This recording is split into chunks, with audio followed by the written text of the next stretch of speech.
We have a major report. The Knicks just finalized their roster to give themselves 14 players, the minimum that you need for an NBA roster. But according to ESPN NBA insider Bobby Marks, the Knicks are not done making roster moves. According to him, New York may be looking to add another player as soon as January. And that other player could be Landry Shamet. We're going to break down all of these latest reports and so much more today. If you're not already subscribed to the channel, go ahead and hit that subscribe button now. And make sure you have notifications turned on so you don't miss a second of the new content. And now, let's get started. Bobby Marks breaks down the Knicks' plans for Landry Shamet.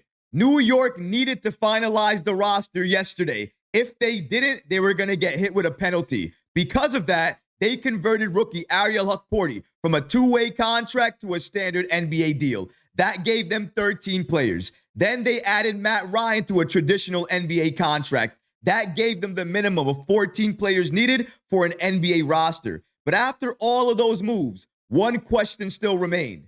What were the Knicks' plans for Landry Shamet? Before he got hurt, the Knicks had a plan for him to be a significant piece off the bench for this team. He had chemistry with Deuce McBride, Cam Payne, and that entire bench unit. Because of all of those reasons, you had to expect that the Knicks were likely looking to bring him back. And according to Ian Begley, even after they signed Matt Ryan, he reported the following. According to Begley, Matt Ryan has agreed to sign with the Knicks, but the Knicks also have interest in bringing back Landry Shamet. So even after they signed Matt Ryan, the plan is still in place here. New York still wants to bring back Landry Shamet, but there's a catch here. They still have to remain under the second apron.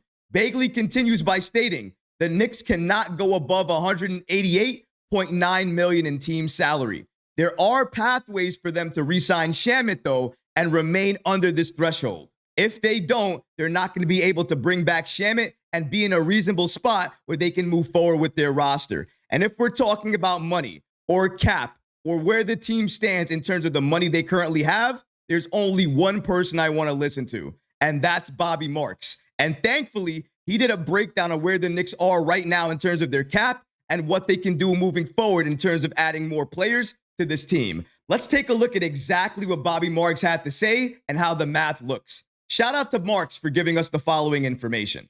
Here is the math in New York after the Matt Ryan and Ariel Hukporti signings. Below the second apron by $580,000. Cost per day for Matt Ryan, $12,429. For Hukporti, $6,650. Both contracts become fully guaranteed on January 7th at 5 p.m.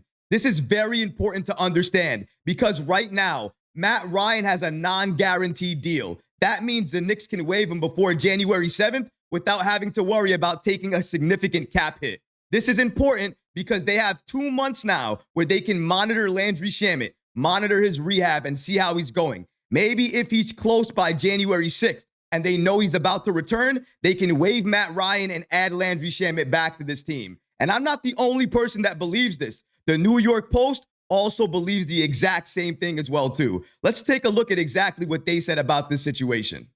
According to them, Ryan's deal will become fully guaranteed if he's not waived by January 7th.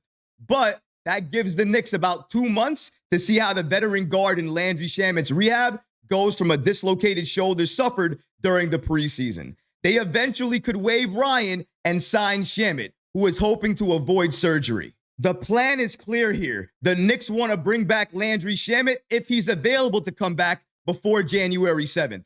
If he's not available, they're going to move forward with Matt Ryan, guarantee his contract, and keep him as part of this team. And honestly, at 6'7", shooting 45% from three last season for the Pelicans, a native New Yorker, I don't mind him being part of this team, especially if the Knicks are going to utilize him the right way. But if Shamet comes back in time and he's part of this team, I don't mind him either because he gives you size, he can shoot, he has chemistry with this bench unit, and also he plays good defense. Defense at a level that Tom Thibodeau likes, trusts, and will utilize off the bench. And we got to remember, Right now, Tom Thibodeau is more or less running a 7-man or 8-man rotation. So giving him more players on the bench that he'll use is definitely something the Knicks need. If he can expand to a 10-man rotation, once he gets more players back that he trusts, I'm all for that. And if Landry Shamet is going to help with that, please bring Landry Shamet back sooner rather than later. But is that the only way the Knicks can add more players to this team? Will they have to waive Matt Ryan to add Landry Shamet back?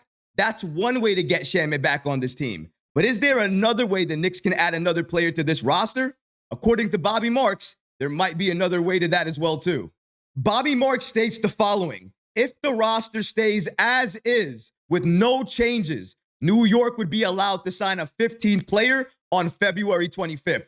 Now, we don't know exactly what that 15th player is going to have to make to be part of this team. Could it be Landry Shamet? Could it be another player? We don't have those details yet. But once we do, I promise you, we'll make another video about it and get you up to date. But it is good to know that even if the Knicks keep the roster as it is right now, with Matt Ryan and Huck Porty taking those 13 and 14 roster spots, we can still add another player come February to this team. I'm not sure who the Knicks are going to want to add at that point in time, but it's clear. Come January, come February, the Knicks are going to be getting a lot of players back. At that time, we should have Precious Achiuwa back. We should have an update at that point in time on Mitchell Robinson, his rehab, and when he's going to return for this Knicks team. We're going to understand what injuries we're dealing with at that point and our win-loss record. All of those things are going to be factors in determining what Leon Rose and this Knicks front office does, what players they go after. Will we go after a big, a guard, a wing? All of those things are going to be determined on where the Knicks are come January,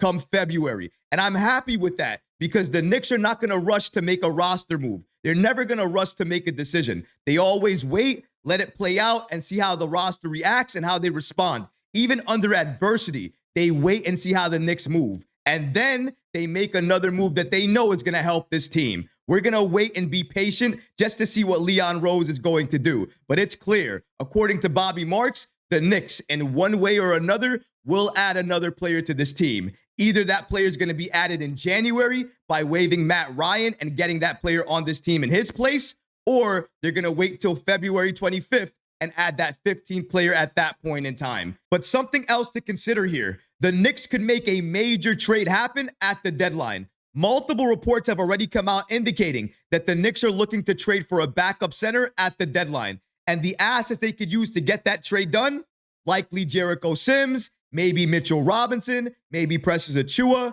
maybe that protected Washington Wizards pick. The Knicks have the assets if they want to make another trade happen. The only question is, do they want to make another trade? At that point in January, we're going to have a better look at this team, a better understanding of where we are, our identity, and other pieces that we're going to need. Maybe the Knicks don't want to make a trade at that point. Maybe they want to look at the buyout market. And in my opinion, that's what the Knicks' plans are. They always go after low-cost players that can have an impact. And what better way to do that than to look at the buyout market? But in order for the Knicks to do that, they have to remain patient and wait, because we have to see what players are going to get released and waived that make it to the buyout market. But if it's a player that can have a great impact for this team, best believe Leon Rose is going to make that move.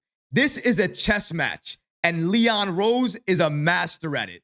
Every time he makes a move, he has a plan for that move. When he added Matt Ryan to this team, on a non-guaranteed deal, mind you, he did it to give the Knicks flexibility come January to make another move if they want to do that. And doing it in this way helps New York. Looking at the buyout market helps New York. Making smart deals, smart trades helps this team. And that's all Leon Rose ever wants to do. I trust in Leon. I trust in this Knicks front office. And I trust in them to make the right moves each and every time. Because history has shown us when they're in those situations, that's exactly what they do. But what about you guys? What do you think about these following reports from Bobby Marks and Ian Bagley indicating that the Knicks are likely going to make another move either in January or February 25th by adding another player to this team? Who do you want the Knicks to add to this team? Should they waive Matt Ryan and add Landry Shamet back? Should they keep Matt Ryan and add another player come February 25th? Let me know in the comment section below, guys, because honestly, I would love to hear from you. But that's going to do it for this episode. I hope you enjoyed it. And if you did, go ahead and smash that like button, leave a comment below. And of course, guys, please subscribe to the channel. Until next time, Knicks fans, take care of yourself, your families, and each other. Peace and love.